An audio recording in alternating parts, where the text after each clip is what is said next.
right. Good morning, everybody, or good afternoon, depending upon where you are. Welcome to the Training, Learning, and Development community. We've got our latest episode with the Productivity Playlist. I'm very excited to have Jayne Davids with us today. Jayne is broadcasting. All right. Good morning, everybody, or good afternoon, depending upon where you are. Welcome to the Training, Learning, and Development. There you go. Sorry. Jayne has a dual setup going right now because she wants to be able to see everything. And so thanks for coming in this morning, everybody. And Angela, we're here. There you are. And Joe, thanks for being here this morning. Let's see, who else do we have going right now? Rick is back. Tamara, Mark, of course, John Schneider, Ramadan, Whitney Zimmerman, Sue, Angela, thanks again for coming in.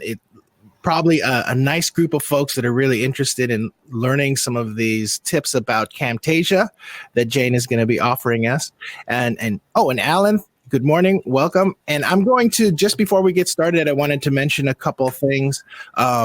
One, tomorrow I have a community discussion that we've got going about certifications. If you guys are interested in popping in for that one, please do. The one thing about certifications is I've been doing my research about certifications.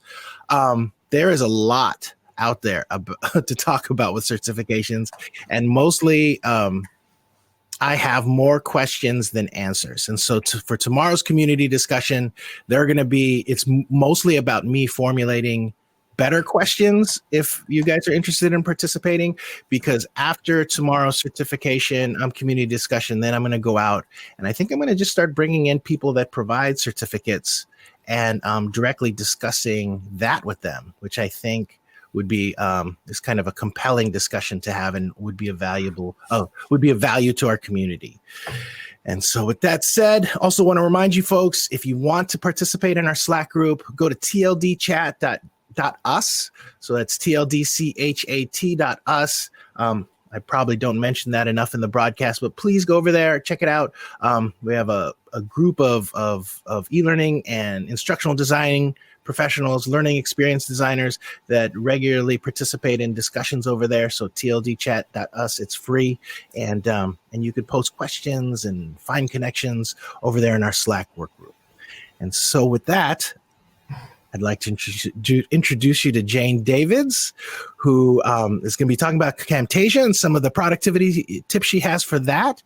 And before we get started, Jayne, we were talking about how long you've been in training, which is a very long time. I'll just quietly mention that it's been a couple decades.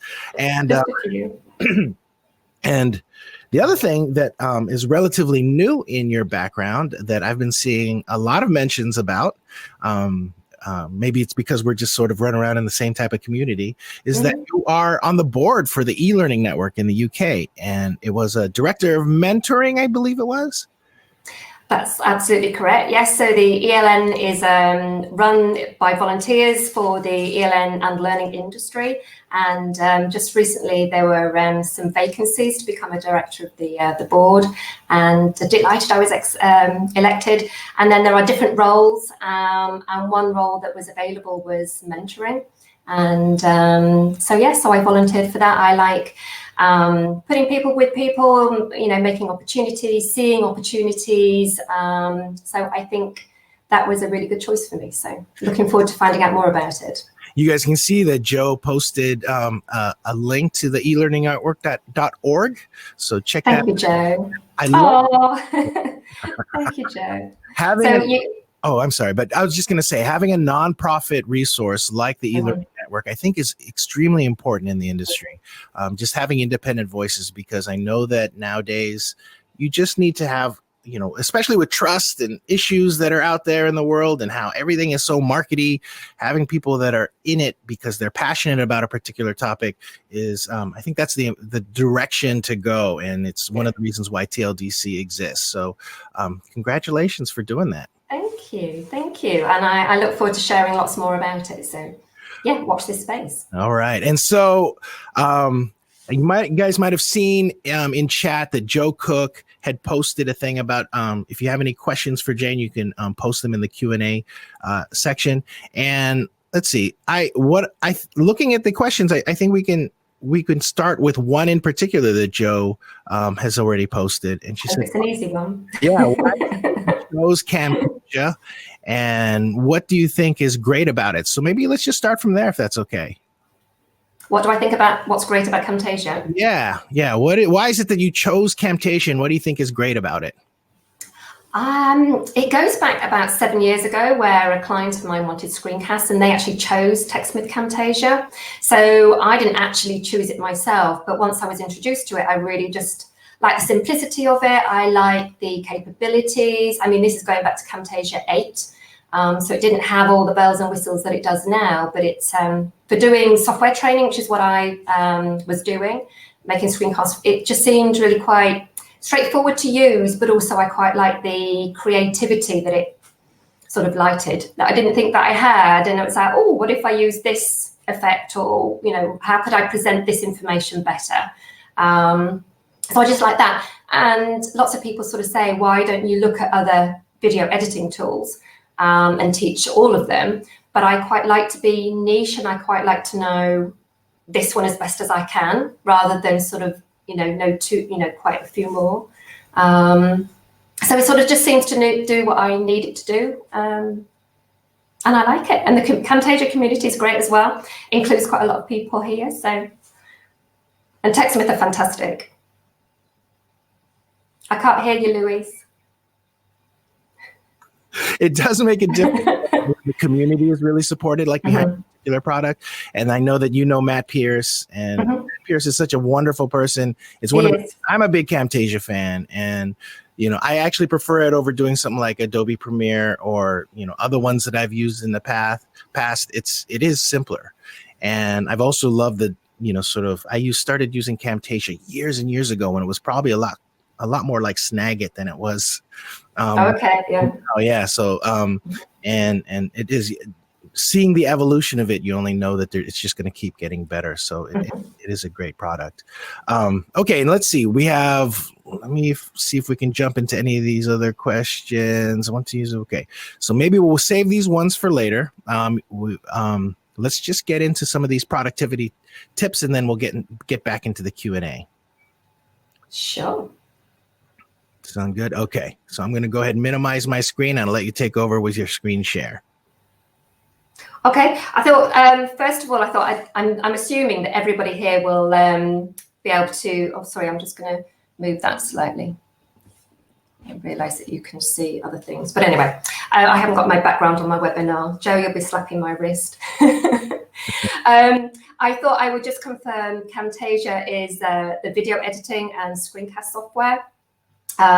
If you're not familiar with a screencast, it's the recording of your computer screen, and it records the cursor. You can do the webcam as well, and the audio, and lots of other things as well. So I thought when Louise sort of contacted me and invited me to do a session, I thought it would be useful to share some of the settings that I change for my workflow, but also there are so many keyboard shortcuts that I thought might be useful. So I thought I would share some of the things that I use. And I wasn't expecting to obviously have really nervous fingers, so you'll have to excuse my typing. Here we go. I'm going to hopefully screen share. If you bear with me a sec, just need to open up Camtasia.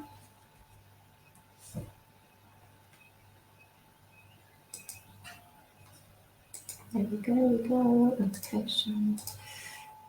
This is my first time sharing a screen on here as well, so please do bear with me. But I know you're all lovely people, so you'll be forgiving. Okay, can you just let me know? I'm assuming that you can see my screen. Yeah, we can see it. It looks great. Perfect, thank you. And I just thought I'd choose this project that I've done recently for another community that I belong to, which is L&D Co-work. And some of you might have seen my little video, which is an overview of what we all thought what L&D Co-work means to us. So that's the project I'm going to use at the moment. But what I thought I would look at is some of the settings that I do. So when a new version comes on board, I'm just going to extend this at the moment. I'm just going to adjust my my tracks because I want to show you the waveform. If you've never increased your tracks before, you can do the minimize and maximize the track. I do this so I can see the waveform better, and I'm just going to close the canvas a little bit. And you might see my waveform is slightly different to what you might see, and that's because I prefer to have a mirrored waveform. You'll see I use Audacity as well, and so generally that's mirrored. The reason I do that is because it makes it a little bit easier when I'm editing. The other thing that I would do here is really increase on the timeline, so I can really zoom in. So if I'm trying to edit out one of the frames here, if I said for example, I would do that. And to get the mirror waveform is in the edit menu, and the edit menu, I come down to preferences. So that's edit and preferences. Hopefully it's displayed a window for me, so hopefully you can see that. And what I have here is mirror waveform. So the default is to have that switched off, so it will just be just a single waveform. Does anyone else use that? You know, actually, we can't see the window that popped up, unfortunately. Oh, so is that because I've? It's okay. I'm curious about it though, because this looks great. You know, I'm luckily I'm a Camtasia user too, and so I don't have this view whenever I use it, and I would love to know how you do that, because that would be really. So which view? Which? Yeah, well, no, the waveform I can always get to, but the little image that are there. That is very cool. I'm just going to try something else, because I did, maybe if I just share the whole screen, entire screen. That would help, probably. I'm actually going to pull up Camtasia in my other window because I want to see if I could follow along here.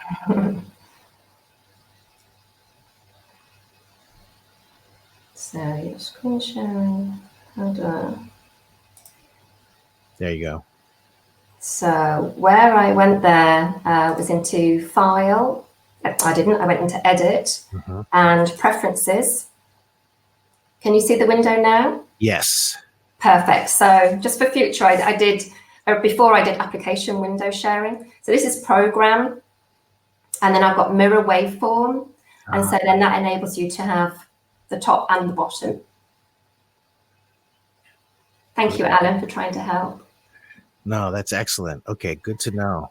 So that's one that I do. The other thing for my preferences, moving along here, there's the timing tab. And in my timing, depending on my project, so I might be working with a particular client who's decided that they only want a very short transition, for example, or if I'm working with, I know that animations want to be slower to move and things like that. So this is where I would just change my timing. And that just means then that any new projects, it would have that timing. So I do that. Does anyone else go into timing? You're quiet in the chat. Just one more time real quick, Jayne. So with the timing, what default ones did you change? For this particular one, I think I've kept them all the same. This is a new version. But if, say, for example, I took on a new client and they'd made specific requests for the transitions to be, I don't know, longer, maybe for 2 seconds, then I would change the preference in here. So then every time I added a transition, for example, they would all be 2 seconds. I wouldn't have to manually change them. Do you have any personal preferences at all, or do the default ones typically work for you? The default ones tend to work for me. Okay. Yeah. Cool. Excellent. On that one. So I don't really change anything there unless it's a client-specific one. And everything else I keep the same on that. The other thing that I like to do is if I move my playhead along the timeline, I'm just going to Again, I'm just going to right click where it says track 1, just to minimize it so you can see a little bit better. So as I move the playhead, can you see that sometimes it just changes yellow, and it's sort of snapping to those beginning and end of a clip. So if you have a look at yours, you may not see that it's a yellow line. And the reason why it's a yellow line is because when I look in view, I have enable playhead snapping. And it's just a personal preference of mine. The default is to have that switched off, so that then when you, so if I just switch it off now, so I'm doing this with using my mouse with a shaky hand. It's not easy. Can you see it sort of flows over the ends of the clips? And just my personal preference is to have that switched on. So that was in view, enable playhead snapping. Oh. And then when you move it, it sort of snaps. I know other people prefer to use some of the keyboard shortcuts to move between the clips, but that's a personal preference of mine. Nice. What does everybody else think? I can see the chat actually on my other system. So it's, oh, Alan, you use snapping as well, which is great. I'm not alone. Start doing that. I don't actually do that, and that's a great tip. Thank you. Thank you. I think some of these tips are because when I came from Camtasia 8, when they launched Camtasia 9, they changed a lot of the defaults. So I was like, oh, why is that not snapping? Or, why is it doing this? So I tend to find that I've customized this version of Camtasia to what my defaults would have been that I was familiar with. That's possibly why. So that's playhead snapping. The other thing that I wanted to share with you that I change is in the Camtasia recorder itself. So in the Camtasia recorder, at the moment, if you do a screen recording, it just creates a TREC file with a date and time. And once you've got so many of those in your folders, then it's quite hard to differentiate between the two, or 3 or 4. So what I personally prefer to do is when I do a screen recording is to give that file a name. And so to do this, I'm just going to open up the record. Let's see, I'll put this somewhere that you can see it. Or you can see all my favorites. I forgot to turn those off. Another slap hand look for screen sharing. I'm showing you how it shouldn't be done. Okay, so I've got the Camtasia recorder open, and in the tools menu bar, I'm going to drop down tools, and then we have options. And then we have this other little window that pops up. And there's a couple of things that I choose to change in here. Now, at the moment, you can see where it says saving, it's recording to a TREC, which is absolutely fine. But can you see this button here, file options? Yes. It's going to give me some options, funnily enough. So if you haven't changed the default will be automatic file name.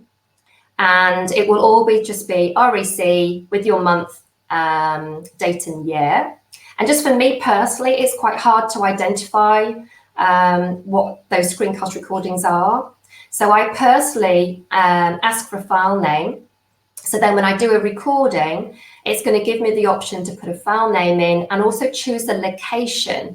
So when I do my file management, I will create a folder for each of my projects. And within that folder, I'll have a folder for audio, for the media, screencasts, etc. How does that sound to everybody? Does anyone else do that, or does it? I love it. That is something I'm actually trying to figure out how to do it right now. So wait, where did you go again to do that? I'm sorry. I feel a little selfish here because I'm doing all of these things as you're going along. No way. And that's how it should be. Absolutely fine. So I opened up the Camtasia recorder. Do you have that open? No, I don't have it open yet, but okay, so it's in the Camtasia. You can either do Control-R or you can click on the red button. Okay, that's what I'll do. Maybe I'll do, I'm actually on a Mac, so it's a little different. Oh, sorry, yeah, you might have, yeah. Okay. No, but go ahead. So it's in the Camtasia recorder, and then under the tools. And then it was tools, Mm-hmm. options. And then on the general tab that you have here, we're going to file options. And then ask for, okay. Perfect. Love it. I got to do that because, yeah, I don't like that naming convention that comes up. I have all these weird things that are, sitting in my documents folder. So that's great. Thank you for that. It's like, how do you know which one was relevant for that project? So, Right. and as I say, my folder system is that I create, folders within folders and hopefully easier to find stuff. So. Thank you. You're welcome. And whilst we're here, there's another one that I do, which again is probably going, oh, thank you, Betty. The other thing that I do, again from Camtasia 8 using, if you, again, the same Camtasia recorder in tools options, this time go to the program tab. The default is to, I'm just here at the moment, is hide preview window after recording is stopped. So basically, when you've done your screen recording, you've got your TREC. At the moment, if you had ask a file name, you'll be given the option to give a file name. And then it's just saved automatically. Whereas I quite like the option to review that recording. And if it was completely rubbish or a pop-up or it didn't quite work properly, I like the option just to delete it straight away. Or if it's gone perfectly and I just do a really quick screen grab and I wanted to produce it straight away, you can do that without going into the Camtasia editor. And so that's why I choose to view my preview window. Does that make sense? So I think I'd have to show you really. So at the moment, if you have got this unchecked, you'll just record and then it'll go off. Let's. I'm just going to just see if this will work if I just do a quick recording.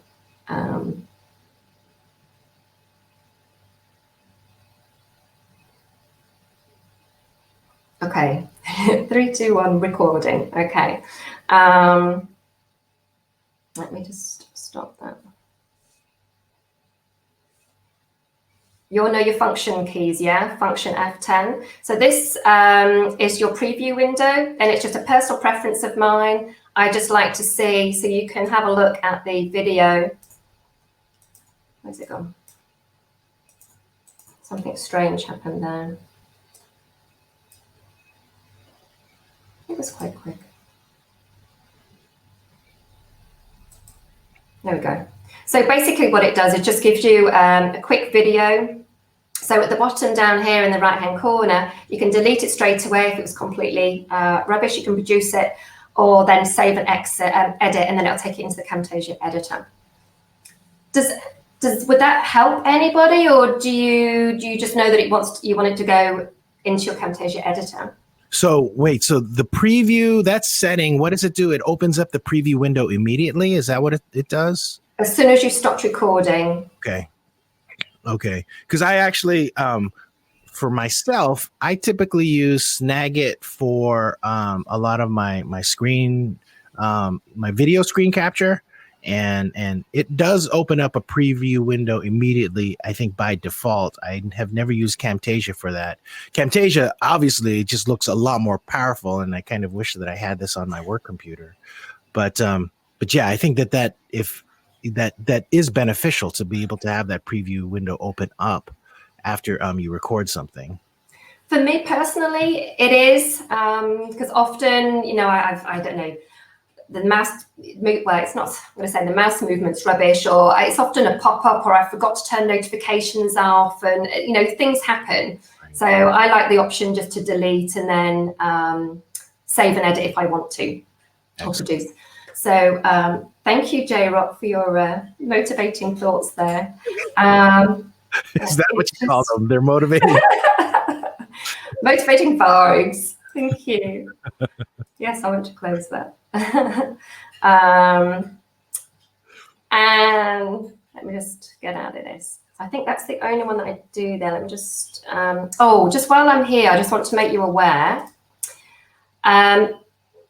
In program, which is where I was, this one here under workflow, restore cursor location after pause. I would never uncheck that. The reason being because I think, do you all know the F9 to start, F9 to stop, or pause? So I'm using Windows here. If you've pressed F9 to pause and you move your mouse, if you've got this one selected, then it will always restore that cursor location. So you don't have to manipulate your cursor, and so that's always useful. That's a default, so I never take that default off. Yeah, no, that's a good one. Otherwise, you've got to wiggle your mouse or something to figure out exactly where you're at, and that could, and then all of a sudden you've got that captured. So that totally makes sense. Correct. Good. Okay. So let me. Okay, you should see Camtasia again. What I thought I might do now is go over some of the keyboard shortcuts. And I can see we're already 30 minutes, Louise. We might have to do another one of these.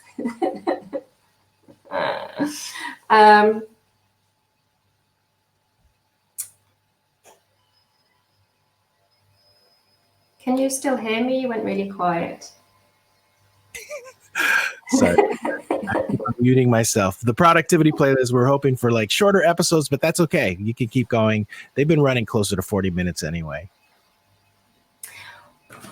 Okay, let's do a few of my favorite ones because I have, yeah. Okay, so sorry, I'm distracted with the chat. I'm glad you're all here and enjoying the chat.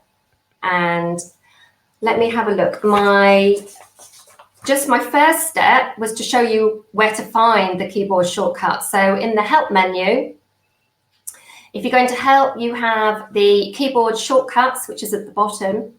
And I would always encourage anybody to come here, whether you're beginner, advanced. I'm learning all the time. And I think the keyboard shortcuts are fantastic for speeding up your work process, especially when you're editing.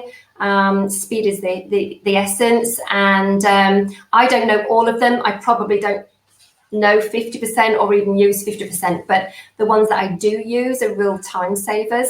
So I just want to make sure that you're aware of some of these cool ones. So first of all, I just wanted to go through some timeline navigation, so moving around the timeline. Yeah, so if I clicked on that, it's just going to take you to the shortcuts, which I have got printed out. So that's where I go for that. Okay. Do you know you can use the spacebar? Spacebar is a fantastic one for stopping your video. So instead of just using your mouse on the play bar, you can just hit the spacebar as well. So that's one that I just use quite a lot. Moving your playhead along the timeline, I use my mouse a lot, but also to move backwards and forwards, it's the comma and the period. Ah, good one. Yeah, so just sometimes you just need to do that. Now this is I'm just running through some of these. Can I move that? Oh, I can move that. Sorry, I've just got something blocking the timeline. That's okay. So let's say these are separate clips. And let's say, for example, I wanted to make some space in here. I wanted to move all 3 tracks.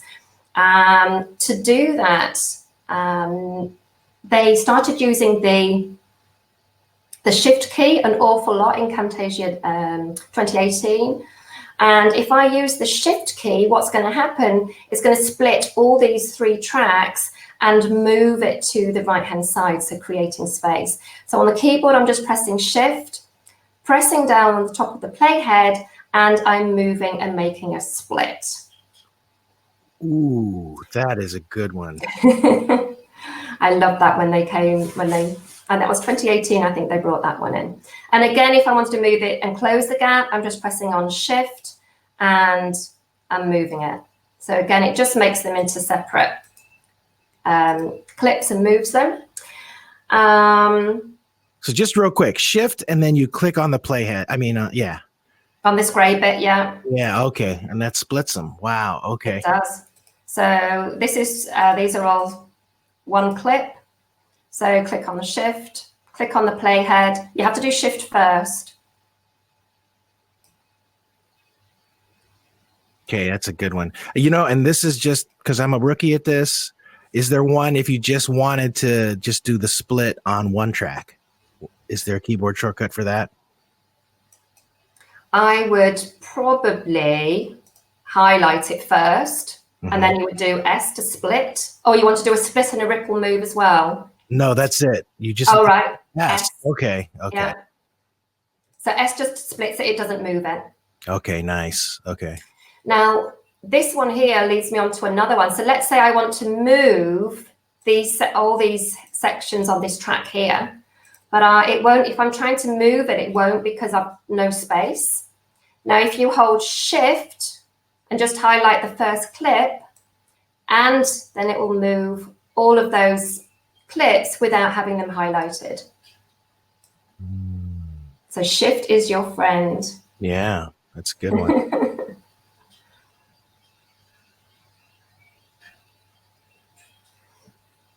Sorry, I'm trying to keep track of the chat as well. So I get carried away with all these tips. I can't see the chat as well. So if there's anything, please do let me know, Louise, that I need to be aware of. No, Alan was saying, I wish there was a shortcut remapping tool inside of Camtasia. That way he would be more productive if he could use his Final Cut Pro shortcuts here. Yeah, I'm sure that generally if there was something they could transfer like from other programs altogether, that would be really, really helpful. Could this help you, Alan? So this has gone into Edit Preferences, and I've gone into Shortcuts. And I believe you can change your keys in here. I've never done that personally. Very cool. But that might be somewhere that you might want to look, Alan. Yeah. Joe is recommending a sideways mouse. She has an Evoluent 3. I'm not sure if you use a sideways mouse, Jayne. I actually have one at work on Mac, and it's one you could use to swipe sideways. I love using a sideways mouse. I'm intrigued. I need to find out what these side mouses are. That's super helpful. It's like, I guess in a way it's sort of like having a trackpad a little bit on the mouse, but it's good. Oh, and Alan apparently is really going to be able to make use of that last tip you posted. Oh, fab, Alan. I'm so pleased. It was worth me doing it. Okay, a couple of other ones then, just really timeline navigation. So we saw earlier that I split these tracks and then moved them. But now, if I don't want to split them, but I just want to move it, I can just click on Shift and again the playhead, and it just drags them along. But if I'm just wanting to just do one track, you just need to then click on the first clip, Shift, and then that will just move that one. So I think for me, learning these keyboard shortcuts and looking at the possibilities really helps sort of speed the process up. Totally agree. I mean, keyboard shortcuts in general just help so much with productivity. The better I get at different keyboard shortcuts, just the faster that I can go. And I work in an environment where there are a ton of programmers, and those guys just, it seems like they barely even touch their mouse. They're just flying around on the keyboard the entire time, just with shortcuts, and it amazes me. Yeah, absolutely. So I've got time for another couple. Some key ones that I wanted to share with you is when you make the selection with your playhead to do an edit, for example, or a cut or anything like that, do you ever sort of try to get one frame? Or I find it if I'm trying to do this specifically in audio. So if there is a little audio that I'm really trying to remove, I'm just going to find somewhere actually. let's say I do lots of clicking noises with my mouse. This is hugely frustrating. So I've lost my green and red, but hopefully double click on that, it'll bring the selection together. What you can do is use your shift and the period or the comma just to select one frame. That was massive for me because I was always trying just to grab one frame. Wow, do you say shift and comma? Mm-hmm. Okay. Makes a selection. So again, there's no selection. And if I just do shift and comma, or you can do shift and period if you want to go to the right, that makes that selection just for one frame. I love it. And then you can keep going. You can make it bigger by I'm doing shift and comma. Oh, geez, this is great. But these are all here. So I would recommend, if you're finding this really useful, go into help, go into keyboard shortcuts, familiarize yourself with some of them. What's also useful is it just highlights the possibilities of things. I like that, Alan, the oh my God. I'm hoping that's a good oh my God.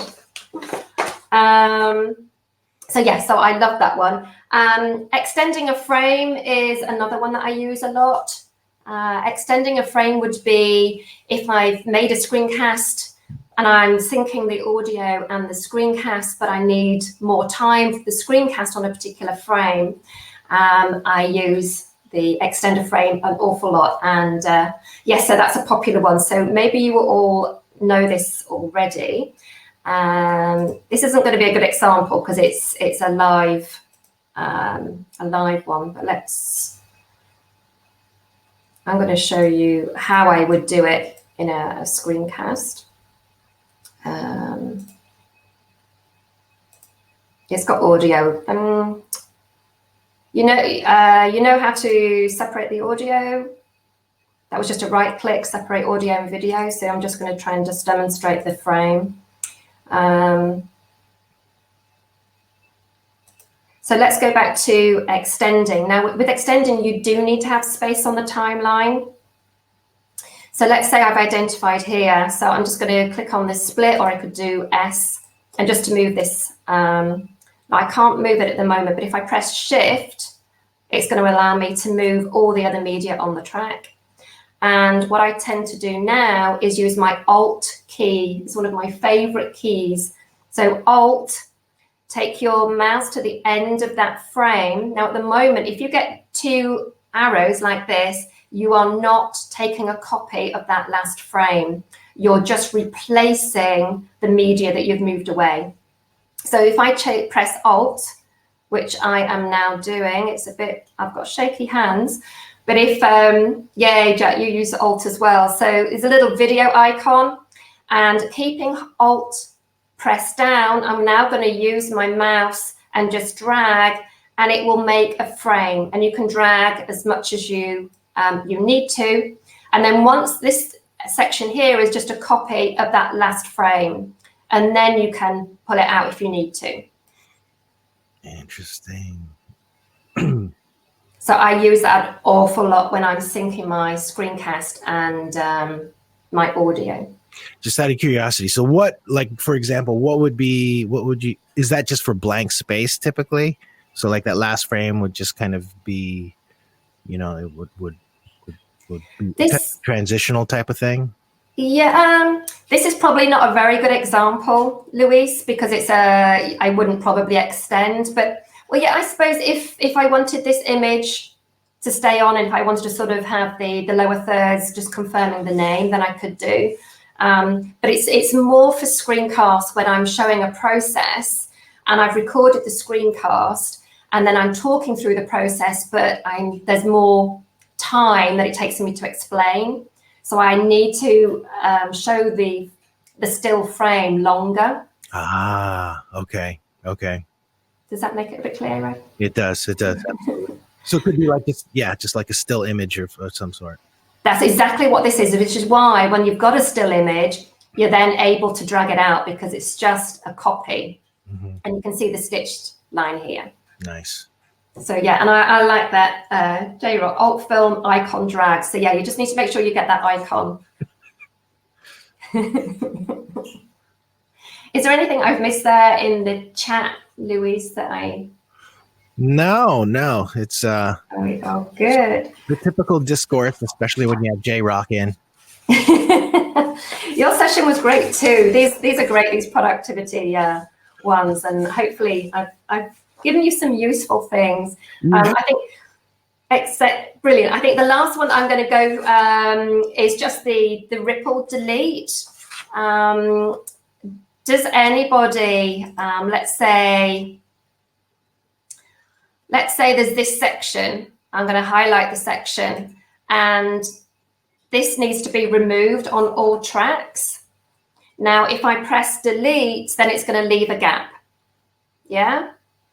And then what I might do is I might possibly highlight these, drag them over, but I might have missed something. So let me just undo that. If I put that back in, this time I'm just going to do a control delete. And what that will do is take out that space and it syncs everything up again. Yeah, it's one of my faves, Al. So just to recap, so I'm just going to undo that. If I delete, just pressing delete on the keyboard or right click, it leaves the space. And now I'm just going to undo that. This time, you can either right click, ripple delete. So you've got control and delete or control backspace. And what it will do is just remove this section and leave no gap. It just stitches it together. Wow. Okay. So hopefully you've got some useful things there, and I'm going to go back through the chat because hopefully you've maybe shared some of yours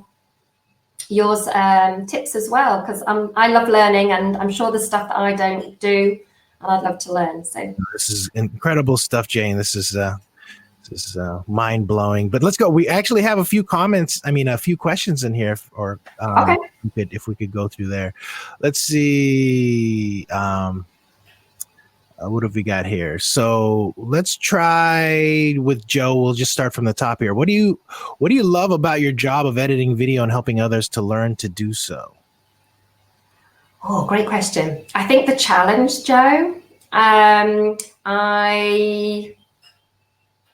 like working out how can I make this happen. If I know that I've just done some editing videos for a client recently, and they needed new screens. And must say audio was a bit of a nightmare, trying to sound the same as I did last summer. Was a bit of a challenge, but the client seems happy now, so that's okay. So I think it's the challenge. And I like to think about, how can I improve that video? How can I help the viewer make sense of it? Especially when I'm sort of sharing processes, which I do most of the times. No, that's great. Fantastic. You're great, Joe. I love your questions, because what Joe does is I make Camtasia tips. So if I'll use Snagit and Camtasia to make GIFs of little quick processes. I'm not sure, I can type in here now, can't I? Because I'm not screen sharing. So yeah, if you... And so what I tend to do is watch out for Joe's questions or any other questions. And I think this is, something that I could just help others because they might be experiencing it. So I'll make a little GIF and then share that. So they're on LinkedIn and Twitter. But yeah. Absolutely. No, that's great. Let's see. Next question here. I want to use the music on a podcast. This one's from Angela. I want to use the music on a podcast for hosting with Apple Podcasts. Is the music that you allow to use have a license for such things? Yes, so it's all royalty free, anything in the library. And another time we'll look at the library and themes, because I wanted to share that as well. But yeah, you can export any of the music. So do you want me to, we'll just see if I've got Camtasia again, just a sec. I was going to show you how to, oh, I need to post, okay. So in the library, where you've got lots of stuff in the library, you've got music and things like that. Look at the default Camtasia libraries. Lots of music tracks. So if you wanted to, then you'd have to probably bring them down to the timeline. So if you didn't see that, this little icon here just shrinks everything so you can see everything on your timeline. So I'm just going to, if I used one of these, I'd bring it down to the timeline, and then in the share, you've got export audio only. So I'd probably do that, Angela, but yes, they're all royalty free in the library. You can freely use them. That's interesting. So yeah, because what's compelling is she wants to use it for a podcast, which is typically audio only. It's just Angela, you must have found some music, some specific music in particular that you wanted just to be able to use for your audio projects. Huh? That's interesting. Yeah. All right. So let's see. We have one last question. This one's from our friend Quetzal. Have found ideal settings to keep the produced files from getting bloated in Camtasia. So I guess it's like, have you found ideal settings to keep the produced files from getting bloated? No. Great question. No, I think some of the files, reducing the size of the files, I tend to, depending on what the video is, will reduce the frame rate. So the standard frame rate for recording in Camtasia is 30 frames per second. And what I might do, especially with my GIFs, they don't need to be high quality or crisp. But when I'm uploading the GIF files, for example, there is a maximum, it's quite small, there's a maximum size you can upload. So I'll tend to reduce the frame rate. So when you're producing, you have that option to change to something like 20 or even 15.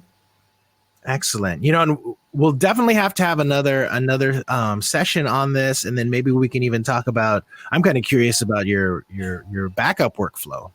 And backup workflow, I need one.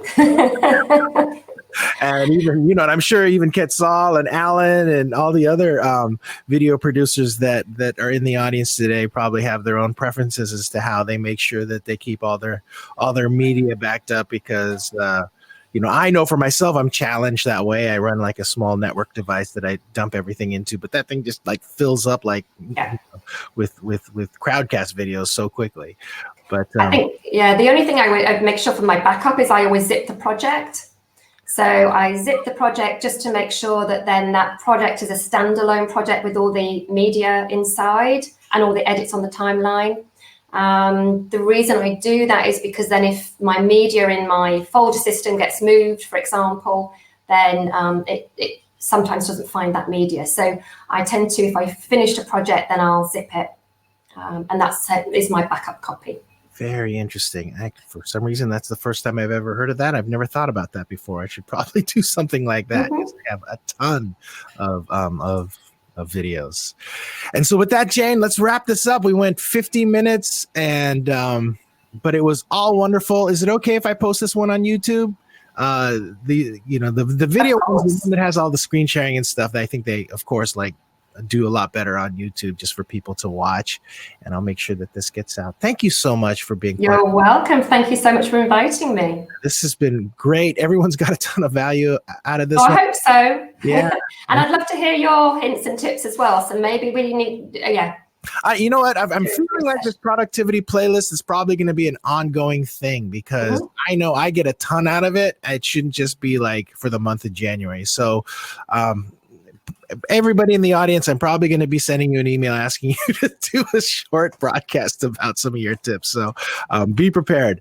And with that, thanks, everyone. Hopefully we'll see you tomorrow. We're going to be talking about certificates tomorrow, or actually just trying to compile some questions about certificates. And with that, meet us in tldchat.us if you want to have a conversation.